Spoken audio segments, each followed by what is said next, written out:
Saúde, amada igreja, com a graça e a paz da parte de Deus, o nosso Pai, e do nosso Senhor e Salvador Jesus Cristo. Amém, igreja? Amém. E também a todos aqueles que vão nos acompanhar pelas redes sociais, que Deus esteja abençoando a tua vida. O texto da palavra do Senhor desta noite, uma mensagem urgente, uma mensagem muito importante e profunda, está em 1 Coríntios, primeira epístola do apóstolo Paulo aos Coríntios, no capítulo 7, eu vou ler do versículo 29 ao 31. E o tema da palavra do Senhor: contagem regressiva. É melhor se preparar. Contagem regressiva. É melhor se preparar. Enquanto isto, os irmãos estão procurando o texto. Aqueles, pois, da rede social que não fizeram, pode se inscrever, né? Será uma ajuda muito grande se inscrever no meu canal e deixar lá, acionar o sininho de notificações e deixar o seu like na mensagem. Então nós estamos aí falando de 1 Coríntios, capítulo 7, a partir do versículo 29, que diz assim a palavra do Senhor: Isto, porém, vos digo, irmãos, que o tempo se abrevia. O que resta é que também os que têm mulheres sejam como se não as tivessem, e os que choram como se não chorassem, e os que folgam como se não folgassem, e os que compram como se não possuíssem, e os que usam deste mundo como se dele não abusassem, porque a aparência deste mundo passa. Pai Celestial, está lida a palavra do Senhor desta noite, em nome do Senhor Jesus Cristo, e pedimos, Senhor, a tua direção, e que o Senhor esteja falando conosco nesta noite, alimentando-nos, usando-nos segundo a sua graça e segundo a sua misericórdia. Pode se assentar, os irmãos. Vou pedir que, por gentileza, desliga para mim aquele ventilador ali, ficar só com um.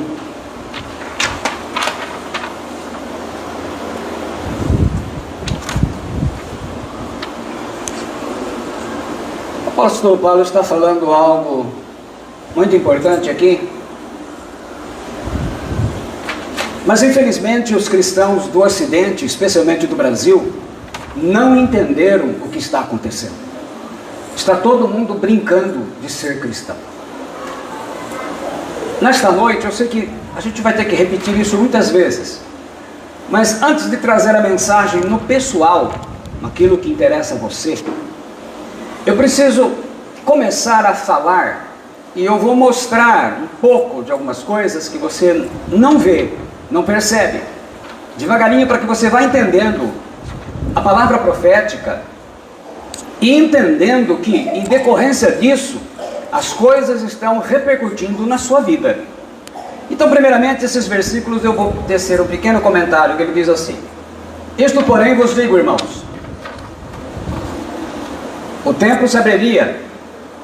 O que resta é que não só os casados sejam como se não fossem. A palavra tempo aí é kairos. E esta palavra, em grego, ela tem o significado de medida exata. É o tempo certo. É um tempo definido e fixo. É um tempo determinado. É um tempo histórico. Cronos é um tempo físico. Então ela fala que o tempo de Deus para fazer as coisas, ele está se abreviando, está se resumindo. A palavra se abrevia, a palavra sustelo em grego quer dizer abreviar, diminuir, reduzir. O tempo, ele foi contraído em um breve compasso, ele está sendo abreviado. Por isso que há aquela sensação de que tudo está passando tão rápido. A gente chega dali a pouco, final de semana chega, final de semana vira o ano, exatamente. Ele fala: os casados sejam como se não fossem. O cristão não deve usar o casamento como desculpa para não servir ao Senhor, para não santificar a sua vida e para não se preparar para a volta de Jesus. No versículo 30 ele fala: mas também os que choram, como se não chorassem, e os que se alegram, como se não se alegrassem, e os que compram, como se nada possuíssem. O discípulo de Cristo está mostrando aqui que ele deve estar pronto para enfrentar decepções, tristezas, fracassos e tragédias, e não deixar que essas coisas desanimem a ponto de abandonar o Senhor e deixar de estar na sua congregação, estar reunido. No versículo 31 ele diz: e os que se utilizam do mundo, como se dele não usassem, porque a aparência deste mundo passa. Então veja bem, o discípulo de Jesus, ele não pode ficar impregnado e envolvido com o consumismo, materialismo e os prazeres e vaidades desse mundo, a ponto de fazer com que a sua vida espiritual ela se esfrie e não dê mais frutos. Temos que ser e fazer discípulos. A grande maioria dos cristãos está vivendo somente para as coisas do mundo, coisas que passam, não para as coisas eternas. Basta ver como que o culto de cada um ficou barato. As pessoas hoje prestam um culto a Deus que sinceramente Deus não tem prazer nele. Ele não custa nada. Hoje, para um cristão deixar de estar no culto, não precisa de um grande motivo. Qualquer coisa justifica o cristão. O sujeito vem uma vez na semana se congregar, uma vez, e chega naquele dia, justo naquele dia, ele deixa de fazer, de vir, ouvir uma palavra, de cantar, de orar, por outras atividades. Então esse culto é um culto barato, é um culto que não custa nada, é um culto R$1,99, é um culto que não tem interesse no coração de Deus, porque ele é falso, ele é hipócrita, ele é fingido. Mas para a gente entender os nossos acontecimentos, eu preciso situar vocês. Eu quero dar uma palavra, ainda que os números são só para situar, eu quero que vocês entendam algumas coisas que estão acontecendo e que você não percebeu isso. Se nem pastores perceberam isso, imagina os cristãos. Olhando para Jerusalém profética, em Lucas 21, versículos 24 e 32, vamos para as palavras de Jesus. Ele disse assim: e cairão ao fio da espada, e para todas as nações serão levados cativos, e Jerusalém será pisada pelos gentios, até que os tempos dos gentios se completem. Ele fala assim: em verdade vos digo que não passará essa geração até que tudo aconteça. Que geração é essa que Jesus se refere? Jesus diz, você pegando todo o contexto do capítulo 21, que a geração que vai ver o final dos tempos, isto é, a geração que visse o final do domínio dos gentios sobre Jerusalém, essa geração seria a geração que vai enfrentar o anticristo, como ele cita lá, é a geração que vai encarar a marca da besta. Então vamos lá. Jerusalém ela foi destruída no ano 70 pelos romanos, General Tito e tal, todo mundo já sabe disso, já falamos diversas vezes. Em 7 de julho de 1967, Jerusalém voltou a ser de Israel, depois de 1877 anos sob o domínio dos gentios. Então, se cumpriu essa parte até que o tempo dos gentios se completem. Jerusalém agora pertence a Israel de novo, em 67. Eu tinha 6 anos de idade, e muitos, a maioria aqui, nem tinha nascido ainda. E Jesus afirma que a geração que visse Jerusalém voltar ao domínio dos judeus, ela viveria o tempo da grande tribulação. Então vamos lá. Quantos anos vive uma geração? É meio controverso. Baseado em Números 14, 29 e Números 32, 13.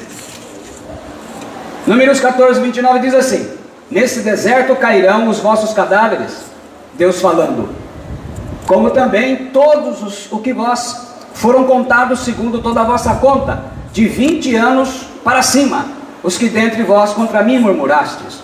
Aí no 32:13 ele fala assim: assim se acendeu a ira do Senhor contra Israel, e fez-os andar errantes pelo deserto 40 anos, até que se consumiu toda aquela geração que fizera mal aos olhos do Senhor.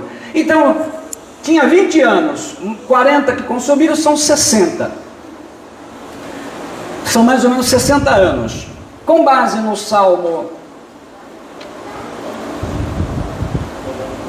90:10, ele fala de 70. Então, mais ou menos o tempo de uma geração. Então, se a gente fosse olhar, não são números precisos, é só para vocês terem uma ideia. Jerusalém 67, sai do domínio do gentio e volta para Israel. Se a gente somar 60 vai dar 2027. Mas o salmista coloca para acabar com uma geração 70 anos. Portanto, iríamos para 2037. Se a gente pegar 2037 menos 7 da grande tribulação, são 20 anos. E menos 7, 2023. Quer dizer, se a gente olhar a geração que viu Jerusalém voltar, sair do domínio dos gentios e voltar para Israel, de 2023 a 2037, serão anos fundamentais. Serão períodos de acontecimentos marcantes no mundo e que vão refletir na vida de cada pessoa. Para a gente ter então ideia, a contagem regressiva, Paulo diz que o tempo se abrevia, então ela já começou. Porque Jerusalém não está mais sob o domínio dos gentios, das nações. Jerusalém agora pertence a Israel. Então veja bem, nós estamos vivendo esta geração. Eu não sei se eu chego até o final delas. Porque a gente contando, profeticamente, iríamos de 2023 a 2037. Contando geração até 70 anos. Essa geração é que está, podemos dizer, preparada ou de alguma maneira é a grande candidata a enfrentar o que está vindo por aí. Então vamos lá, entre 13 e 15 de setembro, um dia antes do meu aniversário, houve o 7º Congresso dos Líderes das Religiões Mundiais Tradicionais na capital do Cazaquistão, esse ano, cidade chamada Nur Sultan. Então veja bem, estiveram presentes o Papa Francisco, representante da Igreja Católica, o grande imã de Al-Azhar no Egito, Ahmad Al-Tayeb, que é muçulmano sunita, o rabino-chefe Askenazi de Israel, David Lau, e todos assinaram um documento chamado Religião Global. E os internautas já estão chamando de Crislã, uma mistura de cristianismo e islamismo.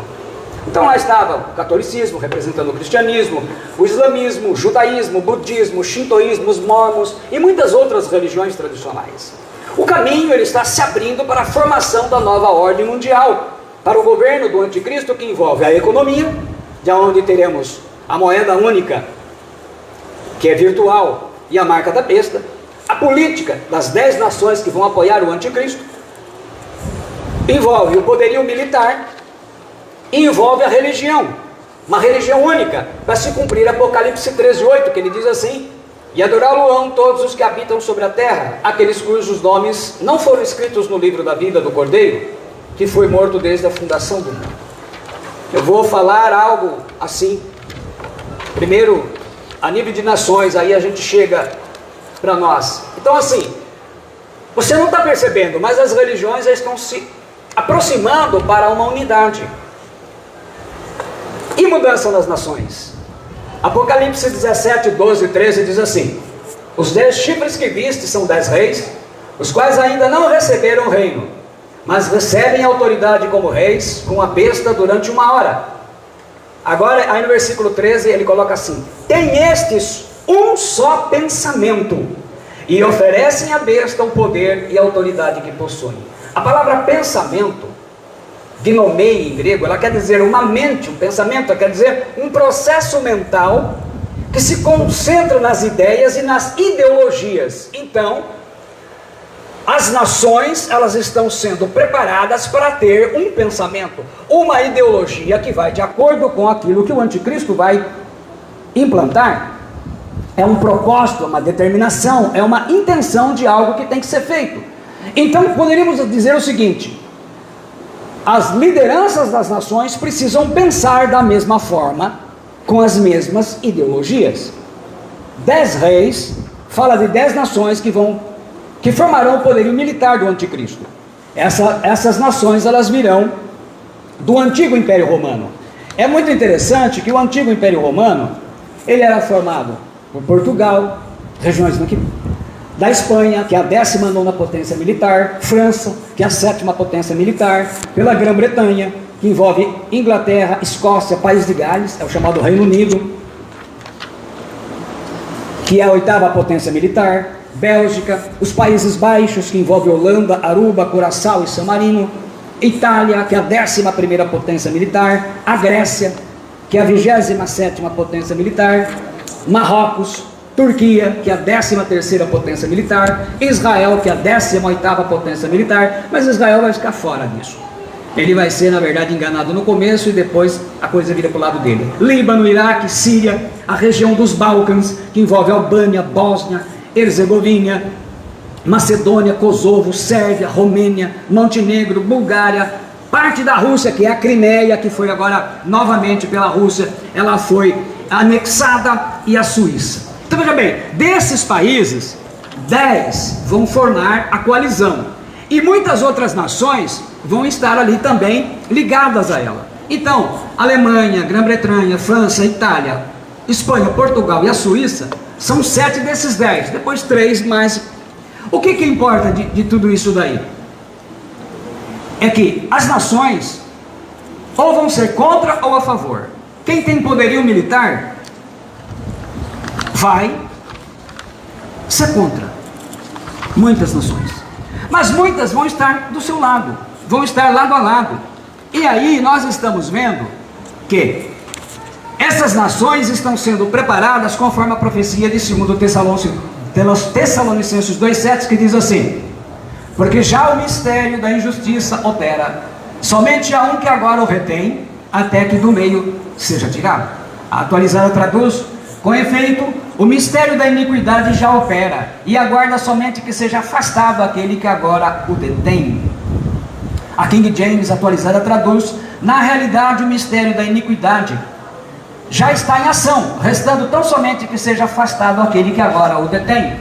Então ele fala de mistério. Essa palavra mistério, que eu já falei para vocês, algo escondido, é algo que existe na realidade, mas que ainda não se revelou aos olhos humanos naturais. Então as pessoas não estão entendendo, não estão vendo. Nesse caso ele se refere às forças espirituais do mal, aos principados, às potestades, aos dominadores deste mundo tenebroso, que são os príncipes das trevas, as hostes espirituais da maldade. Estão todos trabalhando de uma forma que as nações estão se alinhando no pensamento através dos seus governos, porque eles vão e têm que implantar isso.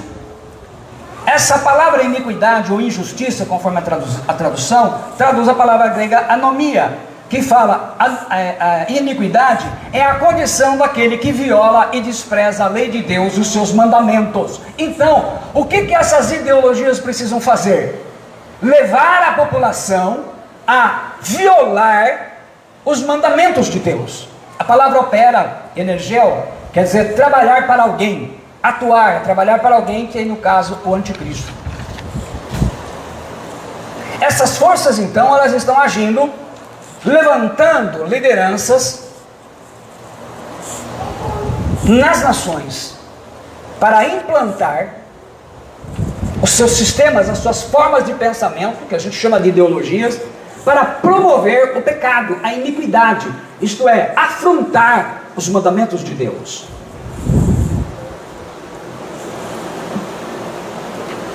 Muito bem. Infelizmente o Brasil faz parte das nações que vai ser preparada por essa ideologia maligna. Basta ver a imprensa, os artistas, as coisas que eles defendem.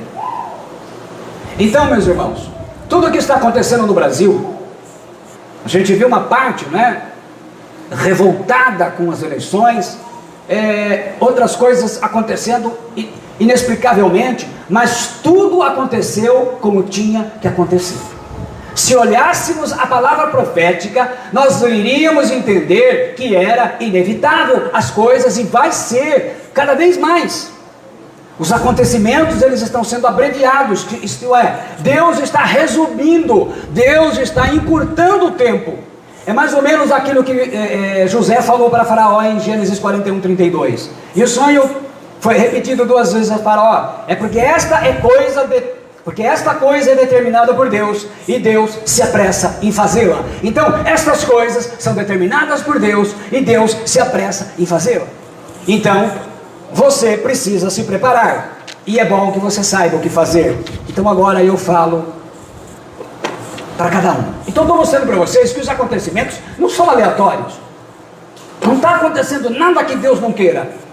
E faz parte da palavra profética. Tem que acontecer desse jeito. Independentemente, nós estamos orando e temos que orar. Muitas pessoas estão aí questionando, mas por quê? Por quê? Não é por quê. É que o tempo está sendo abreviado. O que vem por aí? Deixa eu colocar para vocês de uma maneira. Estive orando muito para pegar esses textos. Eu vou pegar apenas algumas, aquilo que eu senti mais importante para colocar, para não estender a mensagem. 2 Timóteo 3:1. Eu vou olhar várias palavras que Paulo fala para a gente trazer para o nosso dia a dia, e vou tentar colocar para vocês em coisas bem reais. Como eu já disse, a maioria dos cristãos hoje, no Brasil, ela não está pronta para o arrebatamento e nem preparada para enfrentar o anticristo. Não está pronta para o arrebatamento porque a igreja está se divertindo. É uma igreja festeira, é uma igreja que canta e faz festa, só. E não está preparada para o anticristo, porque é uma igreja que só escuta mensagens que massageiam o seu ego, e não prepara para enfrentar nada. Então ele diz assim, na parte A do versículo 2: porque haverá homens amantes de si mesmo. A palavra filautos é o que ama a si mesmo, é egoísta. Então vamos traduzir isso. As perversões sexuais, elas serão tratadas cada vez mais como normais, e as pessoas serão obrigadas a aceitar isso em nome do respeito e da tolerância. Cada vez mais, tudo aquilo que, aqueles pecados horríveis, eles vão aflorar. Inferno, pecado, arrebatamento da igreja, são temas que você não vai ouvir mais. Ninguém quer ouvir falar sobre isso, especialmente sobre inferno e sobre pecado. Os cristãos cada vez mais vão buscar coisas sobre como ser feliz, como ser próspero e rico, como desfrutar a vida. O consumismo, a diversão e o materialismo serão o foco da vida cristã.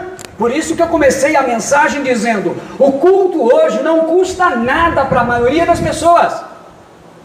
Não custa nada. É um culto tão barato que qualquer atim faz com que ele não se congregue. Qualquer situação, qualquer convite.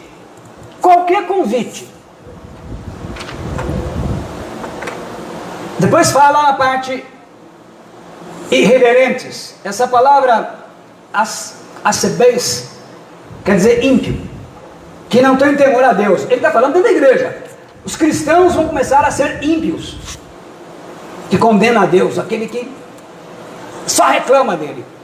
Tudo o que é pecado, que é iníquo, que é imundo, será apresentado como normal para pessoas, como eles vão dizer, de mentes evoluídas. Vários casamentos, aborto. Já tem pastor aí pregando, já abriu a igreja, saiu na divisão, dizendo que o orgulho gay tem que ser exaltado. Pastor, eu estou falando, viu?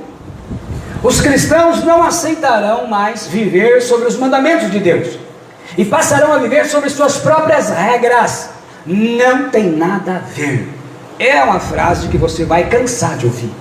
A Bíblia Sagrada, cada vez mais, ela será deturpada para atender aos interesses dos ricos e famosos, e aos poucos ela vai sendo retirada da vida das pessoas, até porque muitas traduções vão ser feitas mudando, e como as pessoas se baseiam nas traduções, vai ser fácil enganar, especialmente o brasileiro.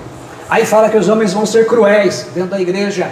Cruéis, essa palavra aneineiros, ela quer dizer selvagem, feroz, não domesticado, aleijado, deformado espiritualmente, né, que tem uma mutilação de caráter espiritual.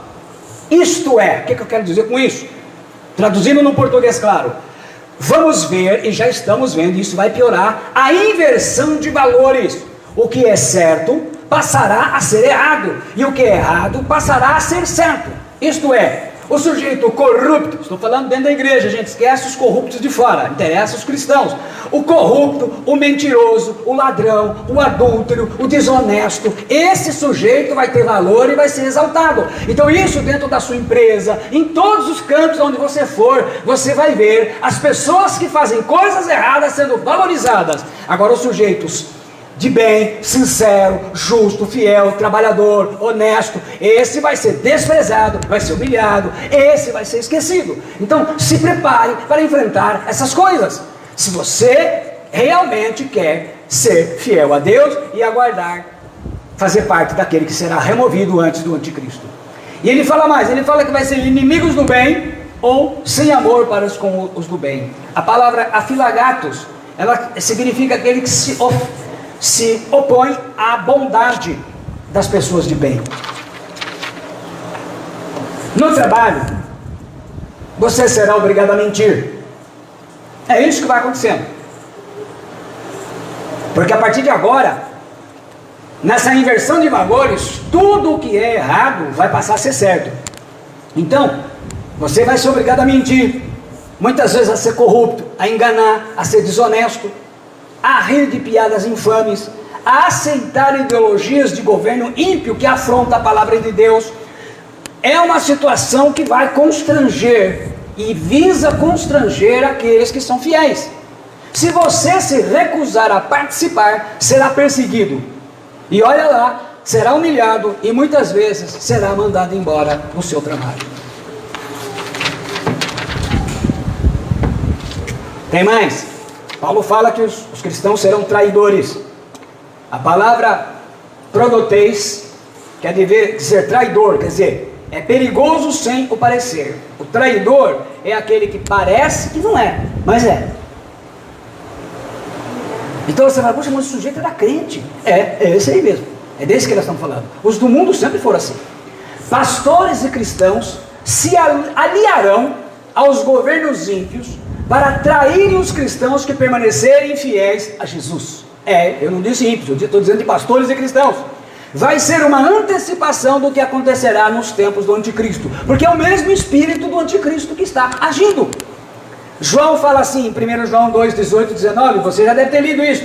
Filhinhos, já é a última hora, e como ouvistes que vem o anticristo, também agora muitos anticristos têm surgido, pelo que conhecemos que é a última hora.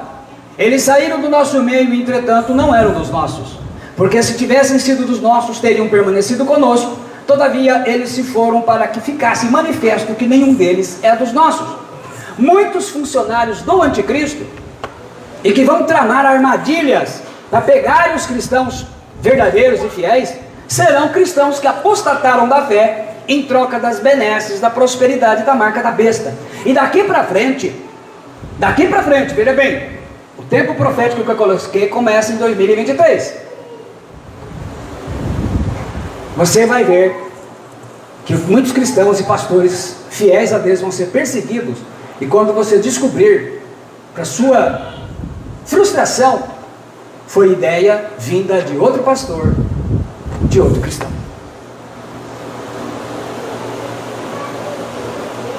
Aqui no Brasil nós já estamos vendo isso, pastores e cristãos se aliando aos governos ímpios para tramarem contra os fiéis a Jesus. Estou falando fiéis a Jesus, não contra outros. Haverá um controle do que um pastor pode ou não pregar nos sermões do culto e ensinar o povo. Isso já acontece em muitos países. Na China, estive conversando com missionários, com pessoas que vêm contando, ó, lá é assim, fica um sujeito lá dentro, escutando. O pastor tem que saber o que está pregando. Dependendo do que é, o pastor já sai carregado e vai para a cadeia. Isso é quando não matam. São os cristãos que não se identificaram com a igreja verdadeira, mas procuraram aquela que pregava, que agradava aos seus desejos carnais e à sua vaidade. As pessoas acham que a aparência de cristão agrada a Deus, e nós vamos até falar sobre isso. Aí ele fala assim, Os homens, os cristãos serão o quê? Mais amigos dos prazeres do que amigos de Deus. A palavra amigo dos prazeres é phileidonos. O que ama o prazer é hedonismo. A palavra é uma doutrina que ela concorda na determinação do prazer como bem supremo e fundamental na vida moral. Mais ou menos assim: viva hoje como se fosse o seu último dia. Por isso que os cristãos hoje, mais amigos que de Deus, trocam o culto por qualquer coisa. Uma festa de aniversário, uma festinha, qualquer coisa. Qualquer coisa, a gente, como eu disse, a pessoa vem uma vez na semana, aí ela fica 15. Aí na segunda aparece uma outra, ela não vem também. Para ela é normal. Por quê? É esse o valor que ela dá ao culto. É esse o valor que ela dá para receber as coisas de Deus. A palavra amigos de Deus, filoteus, é o que ama Deus, é o amigo de Deus. Pouco a pouco, as pessoas vão sendo convencidas que mentes superiores e evoluídas se libertam pelo menos dessas 7 coisas. Primeiro, de crer num Deus único e invisível. Segundo, de crer no seu Filho Jesus Cristo que morreu numa cruz. Terceiro, de crer que a Bíblia é a palavra de Deus. Hoje já estão dizendo que a Bíblia contém a palavra de Deus, mas não é toda. Que não existe pecado, que você pode fazer o que quiser com o seu corpo, menino com menino, menina com menina, adulto com criança. Talvez vão voltar a dar ênfase: o seu filho, a sua filha nasceu no corpo errado e precisa mudar. Quinto, que inferno não existe, ou que inferno é aqui na terra. Sexto, que casamento é uma instituição falida. E sétimo, que a família pode ter 2 mães ou 2 pais, e que um filho não precisa ser criado por um papai e uma mamãe, que isso já está ultrapassado. Então tudo isso são coisas que você precisa se atentar. Esses ensinamentos, eles vão invadir as escolas, desde as crianças pequenas, os adolescentes, os jovens, nas universidades, nos centros acadêmicos, nas empresas, nas instituições públicas, tudo aquilo que é patrocinado pelos governos ímpios e carregado de iniquidade na imprensa, no meio artístico. As pessoas serão convencidas de que a humanidade precisa ser livre para evoluir através da ciência e da tecnologia, e que não há necessidade de crer numa Bíblia, um livro velho e ultrapassado. Já até um pastor já disse que a Bíblia precisa ser atualizada. Os cristãos que continuarem a crer em Jesus, nos seus mandamentos, na Bíblia Sagrada, aqueles que aguardam a volta de Jesus, vão ser tidos como uma raça inferior, de mente sem evolução alguma, que precisa ser inicialmente discriminados, depois eliminados. Apocalipse 14:12 tem a palavra para esse grupo: aqui está a paciência dos santos, aqui estão os que guardam os mandamentos de Deus e a fé em Jesus. Então, ensina teu filho, ensina teus sobrinhos e teus netos, aproveitando que a maioria dos cristãos nem se preocupa em colocar os filhos nas igrejas que tem ensino para criança, não dão valor a isso. Então cumpra a tua parte. Provérbios 22:6: ensina a criança o caminho que deve andar, e ainda quando for velho não se desviará dele. Ensina teus filhos, fala para eles, mesmo que sejam grandes, mesmo que sejam adultos, fala da palavra, fala para perseverar. Faça de seu filho um discípulo de Jesus na sua casa. Monitore os seus filhos na escola, veja o que estão ensinando a eles, acompanhe certinho. Que eu já vi mãe, e nem é mãe convertida, preocupada com o que estão ensinando para a filha dela adolescente. Então, olhe, acompanhe, monitore. Quando você perceber que as ideologias, porque veja bem, ideologia, seja ela qual for, ela não procede de Deus, você tem que ensinar é o evangelho do reino de Deus. Para isso tem que ter aprendido também. Mostra a verdade que está em Jesus. Muitos passarão por dificuldades financeiras, por depender de dinheiro de empresas assim. Então cuidado com dívidas. Haverá muita agitação social, e o Brasil não vai estar livre disso. E aqueles que são fiéis a Cristo tendem a sofrer, porque serão oferecidas coisas para vocês, como o anticristo fará, mas também vão te pedir coisas, e vão pedir para você abandonar aquilo que você creu durante muitos anos, como muitas pessoas estão fazendo, hoje já não acredita em quase mais nada. É um povo vazio. É esse povo que está aguardando o arrebatamento, mas disso eu vou falar no final. Contagem regressiva. É melhor se preparar. Há um aviso de Deus dado em Provérbios 1, 32, 33, que eu vou ler na Bíblia Viva. Ele diz assim: gente vazia, vocês morrerão porque se afastaram de mim, loucos, pensando que tudo estava bem, enquanto caminhavam passo a passo para a destruição. Loucos, vejam que diferença: quem me ouve e obedece vive em paz, em segurança, sem ter medo do mal. A certeza vem de estar com Cristo, de ser fiel a Ele, porque esses tempos estão chegando ainda mais. Daqui para frente você vai entender o que Jesus disse em Mateus 10, 22, bem fácil: e odiados de todos sereis por causa do meu nome, mas aquele que perseverar até o fim, esse será salvo. Jesus é claro em dizer que aquele que perseverar até o fim significa que muita gente começou a caminhada e vai parar no meio, porque vai ser odiado. Até agora todo mundo estava contando com glamour. Veja bem, você vai ser obrigado a aceitar essas coisas. Então tudo faz parte de um sistema. E esse mistério da iniquidade e da injustiça quer que você aprenda a viver como ímpio.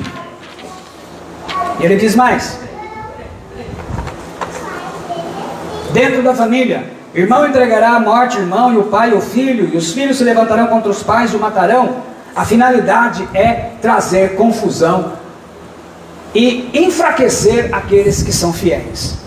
A finalidade desse mistério é produzir uma geração conforme a palavra profética. Segundo Timóteo 3,5 ele diz: tendo forma de piedade, negando-lhe entretanto o poder, foge também destes. Ou como diz a Bíblia Viva, irão à igreja sim, porém não acreditarão realmente em nada do que ouvem. Não se deixe enganar por gente assim. A finalidade é criar crentes cristãos de aparência. Tenha forma, você vai se vestir como um crente, mas como um cristão, porque crente é aquele que crê em Jesus Cristo. Veja bem, o que importa é que você não seja um cristão de essência, de prática, de vida. Cristãos fajutos, uma palavra espanhola, né? Quer dizer, tem aparência que engana, é algo falsificado. É como você pegasse uma nota de dinheiro, aí você chegasse lá com uma nota de 100, e alguém dissesse: essa nota é falsa. É isso que é a ideia, é fazer cristãos falsos, porque esses são mais fáceis de manipular, esses são mais fáceis de você mudar a cabeça, porque as pessoas vão fazer isso. Então assim, a mente vai ser trabalhada para mudar, você vai ser trabalhado para desistir, para abrir mão das coisas que aprendeu a vida inteira. Deus sabe exatamente quando e como cada evento acontecerá. Por enquanto o anticristo não pode ser revelado. Está lá em 2 Tessalonicenses 2,6, ele diz assim: e agora vós sabeis o que o detém, para que a seu próprio tempo seja manifestado. Então o mistério da iniquidade, ele continua trabalhando e preparando essa geração para ele, especialmente os pequenos, até que seja removido o que impede de aparecer. 2 Tessalonicenses 2, 7, 8 ele diz: porque já o mistério da injustiça opera, somente há um que agora o retém, até que do meio seja tirado, e então será revelado o iníquo, a quem o Senhor desfará pelo assopro da sua boca, e aniquilará pelo esplendor da sua vinda. Então tem um que está impedindo. Está tudo sendo preparado para que o anticristo se revele ao mundo. Os principados estão trabalhando isso. E aí vem um aviso final de Deus para todos nós. Não é só para vocês, não, para todos nós. Vocês sabem qual é o alvo principal? Eu estive pensando em Deus e estive pensando: o que é o alvo? O que é o objetivo? Porque a gente se preocupa com tantas coisas, mas a gente acha que eu já venci o diabo. Não, peraí. Por que o diabo está conseguindo destruir muitas vidas? O que está acontecendo? Qual que é o alvo, o objetivo que vai impedir? E aí eu me lembrei de uma conversa que eu tive com meu irmão um pouco antes dele falecer. Está lá em Mateus 5:8. Bem-aventurados os limpos de coração, porque eles verão a Deus. A Almeida Fiel e a Atualizada traduzem assim. A King James Fiel traduz: abençoados são os puros de coração, porque eles verão a Deus. A King James Atualizada traduz: bem-aventurados os limpos de coração, porque verão a Deus. A Bíblia Viva traduz: felizes os que têm o coração puro, porque verão a Deus. Há uma reza-lenda, há uma lenda, que um candidato para ser um futuro ninja, aquele agente secreto e espião do Japão feudal, um guerreiro, né? Especialista em artes marciais, que a gente vê muito em filmes. Quando um candidato aparecia para ser um ninja, ele passava por 3 testes. O terceiro teste, ele era crucial. Se ele saísse vivo desse teste, ele seria admitido. Se não, nem tinha como. Qual que era o teste? Ele era jogado dentro de uma estrutura. É como se fosse um poço, mas era uma estrutura de concreto. E ele era jogado lá dentro. Ele descia com corda e ia lá. Lá haviam cobras e serpentes, muito grandes. E elas então se aproximavam dele. Então, diz a lenda, que se as serpentes vissem que ele era um homem de coração puro, elas não faziam mal para ele. Ele subia de novo pela corda e ele então iniciava o treinamento como ninja. Porém, contudo, todavia, se ele não tivesse um coração puro, ali era o final dele, porque elas atacavam, matavam, estrangulavam, destruíam e acabam engolindo, porque essas serpentes grandes engolem, como mostraram lá um sujeito que saiu, eu nem lembro desses países que tem as anacondas, né? E sumiu vários dias, todo mundo procurando, aí acharam, viram a anaconda, pegaram, mataram e abriram e lá tiraram, o sujeito estava lá dentro. Então engoliu o cara inteirinho. E a lenda foi criada assim. A gente poderia pensar, como Daniel foi jogado na cova dos leões. Era um homem de oração impuro, o coração não tocou nele. E se jogasse essa geração de hoje dentro dessa cova? Somente os limpos de coração não seriam tocados. Quem sairia vivo? Aí você pergunta assim: mas como eu posso saber se o meu coração é puro? Porque essa é a palavra final. Os principados, os demônios, querem tirar a pureza do coração. Por quê? Tem gente confiando em muitas coisas para arrebatamento. Gente, olha, Jesus foi tão claro. Bem-aventurados, felizes, abençoados aqueles que são limpos de coração, porque verão a Deus. É esse aí. Aí, como que eu sei? A palavra limpo, cátaros, quer dizer limpo, puro, purificado pelo fogo. Fogo é aprovação. Livre de desejo corrupto, de pecado, de culpa. Livre de qualquer mistura com o que é falso, com o que é corrupto, com o que é mentira. Como eu sei se eu tenho um coração limpo? Então eu vou pegar esse versículo, naturalmente que isso aqui, só isso dá uma pregação inteira. Mas eu vou usar apenas algumas coisas para encerrar a mensagem, falando do coração puro. Hebreus 12:14. Ele diz assim: segui a paz com todos e a santificação, sem a qual ninguém verá o Senhor. Aí eu perguntei ao Senhor: segui a paz com todos? Então Jesus mostrou lá em Mateus 5, 23, 24. Observa a Bíblia explicando a Bíblia. Jesus diz assim: portanto, se trouxeres a tua oferta ao altar, e aí te lembrais de que teu irmão tem alguma coisa contra ti, deixa-lhe diante do altar a tua oferta, e vai reconciliar-te primeiro com teu irmão, e depois vem e apresenta a tua oferta. Então a primeira coisa que a gente aprende quando Jesus diz: trouxeres a tua oferta ao teu altar, significa que somente um coração puro não é avarento. Então ele põe a mão no bolso e faz uma oferta. Porque se o meu culto, o culto que eu presto ao Senhor, eu não consigo dar nada, eu não faço nenhuma oferta, então o meu coração não é puro, ele é avarento. Porque só avarento. Não há na Bíblia um exemplo diferente disso. É só olhar a igreja de Atos. Olha, dá uma olhada nela, Atos 3, 4 e 5. Então a primeira coisa que ele mostra, um coração, mas De repente o coração ele é sincero, ele vai fazer a oferta, mas aí ele lembrou que tem problema com o irmão, lá tem um problema fraterno, ele tem uma pendência. Então o que Jesus diz? Olha, deixa a tua oferta, põe ali. Não, é o que ele está falando para deixar a oferta.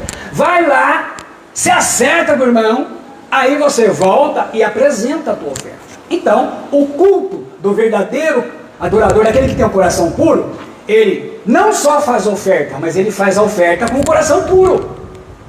Ele não é avarento, mas ele também não tem mágoa. Aí ele diz, vai, reconcilia-te primeiro. Então, olha, volte e peça perdão a quem você tem que pedir perdão. Volte e perdoe a quem você tem que perdoar.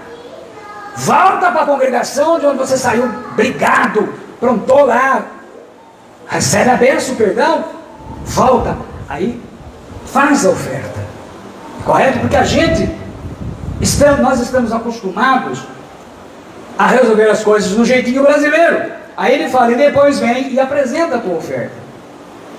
Você coloca o seu dinheiro naquilo em que está o teu coração. Jesus está sendo bem claro, apresenta a oferta onde? No altar. Então você só coloca dinheiro aonde está o teu coração. Portanto, quando você não coloca a oferta no altar, é porque o seu coração não está lá. Você é apenas alguém que participa, mas o seu coração não está nas coisas de Deus. Segundo Coríntios 9:7, Paulo fala assim, cada um contribua segundo propôs no seu coração, não com tristeza ou por necessidade, porque Deus ama ao que dá com alegria. Então, um coração puro, ele tem alegria de dar a sua oferta. Olha, eu estou falando de dinheiro, não tem jeito de não falar. Mas estamos falando, aqui ele não fala quantidade, ele fala de um coração puro, de um coração limpo. Aí depois ele termina, e a santificação sem a qual ninguém verá o Senhor. Não vou estender e falar da santificação como era necessário, mas vou colocar em termos práticos. Gênesis 5:24. Aprecie esse versículo. E andou Enoque com Deus, já que estamos falando de arrebatamento, e não apareceu mais, porquanto Deus para si o tomou. Então quem que Deus arrebatou daquela geração? Enoque. Por quê? O que Enoque fez? Andou Enoque com Deus. Ora, gente, tá fácil. Elias estava andando com Eliseu. Era o momento, ainda que fosse um discípulo fiel, mas quem que estava pronto para ser arrebatado? Elias. Então assim, não adianta imaginar que é o arrebatamento da igreja. Ora, Deus vai tomar para si aqueles que, como Enoque, andam com Deus. Esses têm o coração puro. A King James atualizada traduz assim: Enoque andou sempre em comunhão com Deus, e um dia desapareceu porquanto Deus o arrebatou. A Bíblia Viva diz, e então Enoque desapareceu da terra, porque Deus levou Enoque para ele. Quem vai ser arrebatado está sendo santificado pela vida de obediência a Deus. A gente diz, você tem que ser semelhante a Jesus, isto é, obediente. Filipenses, Paulo diz que Jesus foi obediente até a morte, e morte de cruz, quer dizer, mesmo diante da morte, ele continuou obediente. A geração que vai enfrentar o anticristo e a marca da besta, continua vivendo para as coisas desse mundo, para o consumismo. Obedece ao que quer e quando quer. Então, se você é esse cristão, você está entendendo que você se prepare para outras coisas. Nós temos que entender que o que importa é ter um coração puro. É um coração puro. A gente se preocupa com a aparência, mas é o coração puro. Apocalipse 22:11 ele diz: continue o injusto fazendo injustiça. Está fazendo isso? Continua. Continua imundo ainda sendo imundo. Você continua tratando o culto desse jeito? Continua desse jeito. Cada vez mais o culto vai valer menos. Vai valer menos. Daqui a um dia você deixa o culto para assistir novela. Ó, não tem novela no domingo, mas é grave e põe lá. O justo continue na prática da justiça. E o santo continue a santificar-se. Como? Mantenha o seu coração limpo. Vai vir muita gente maldosa, então espera isso, espera pressão, espera muita gente invejosa, espera gente com inveja, fazendo trabalho de macumba, de magia negra, de bruxaria, mas mantenha o teu coração limpo, porque o maligno não vai tocá-lo. A Bíblia Viva traduz assim: e quando chegar naquele tempo, todos os que praticam o mal o praticarão cada vez mais. Aquele que é depravado se tornará mais depravado. Os homens de bem se tornarão melhores. Aqueles que são santos prosseguirão para uma santidade ainda maior. Com a vida que você leva, você já escolheu o lado. Ainda vamos ver muitos fatos inesperados, muitas situações, muita agitação, muitos problemas familiares. Mas lembre-se, as pessoas estão tratando as coisas espirituais com brincadeira, com muita brincadeira. Olha, você vai no culto o ano inteirinho. Será que por causa de um domingo? Não é essa a questão, meu querido. Não é essa. É a motivação que tem no teu coração. Porque a profecia diz que os homens vão perder o temor a Deus. E quando você perde o temor a Deus, você passa a ser fofoqueiro, fuxiqueiro, mentiroso. Você passa a ser enganador. Você passa a ser traidor. Você passa a ser infiel. Você passa a fazer coisas horríveis. Porque você perdeu o temor a Deus. E quando perde o temor a Deus, suja. Imagina como um copo d'água cheio de sujeira. Seguir a paz com todos e a santificação, sem a qual o texto é muito claro. Ninguém, ora, não importa se é pastor, se usa título de apóstolo, de profeta, de evangelista, de patriarca, de padre, de papa. O autor sagrado de Hebreus, inspirado pelo Espírito Santo, ele escreveu assim: olha, se você não seguir a paz, seguir aqui é correr atrás dela. Mantenha, se os outros te odeiam, isso é normal. Agora você, o teu coração está em paz com todo mundo. A santificação, olha para o teu coração. Olha o que ocupa o teu tempo. Então o problema não é porque o sujeito foi jogar bola e não veio no culto, foi assistir a novela e não veio no culto. Ou será o que ele foi fazer? É o estado que está o seu coração e que não lhe faz mais falta. Quando isso não te fizer mais falta, significa que o seu coração já não é mais puro.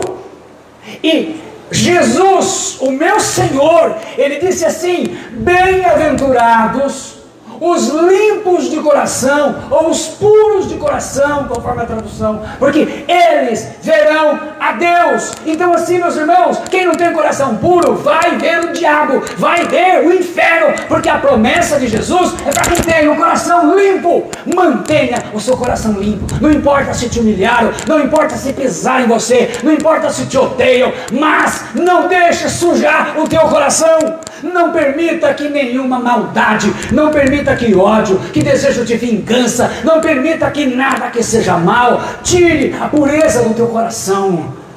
Que você sinta ainda palpitar o coração de ouvir a palavra do Senhor, de saber o que Deus está falando, porque a palavra profética está se cumprindo, está sendo preparada cada vez mais para que a gente se prepare.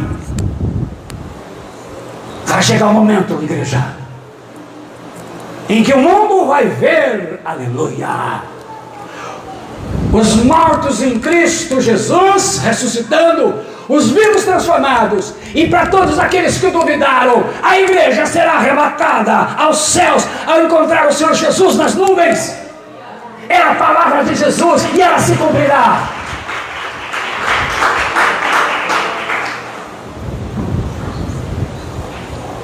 Quando disserem: viva hoje como se fosse o seu último dia, muito bem, eu vou viver então. Vou orar, pedir perdão a Deus. Senhor, mantenha o coração puro e pronto, porque eu estou esperando o arrebatamento. Fatos inesperados. A ex-jogador e lenda do vôlei, Isabel Salgado, 60, a moça tinha acho que 62 anos, se eu não me engano. Ela iria compor até o grupo técnico de esportes desse novo governo. De repente, a pessoa tinha saúde, pegou uma infecção por uma bactéria no pulmão, teve uma morte prematura. Foi um fato inesperado. Nós podemos ir a qualquer hora também. Porque eu estou esperando o arrebatamento e de repente eu não chego lá. Mas o importante é estar preparado. Esteja pronto. Esteja preparado. Nós só temos uma vida aqui. Depois nós vamos para a eternidade. De um lado ou de outro. Mesmo quem não fez a escolha, já fez a sua escolha. Senhor meu Deus e meu Pai, eu oro, em nome de Jesus Cristo, o Senhor esteja abençoando, Senhor, a vida de todas as pessoas que estão ouvindo essa palavra, que Ele siga a paz e a santificação, para que Ele possa te ver. Porque está chegando o momento do Senhor remover aquilo que impede o aparecimento do anticristo nesta terra. E um povo abençoado e felizardo vai estar contigo. Vai glorificar o teu nome para sempre. Estaremos com o Senhor. Em nome de Jesus. Deus te abençoe.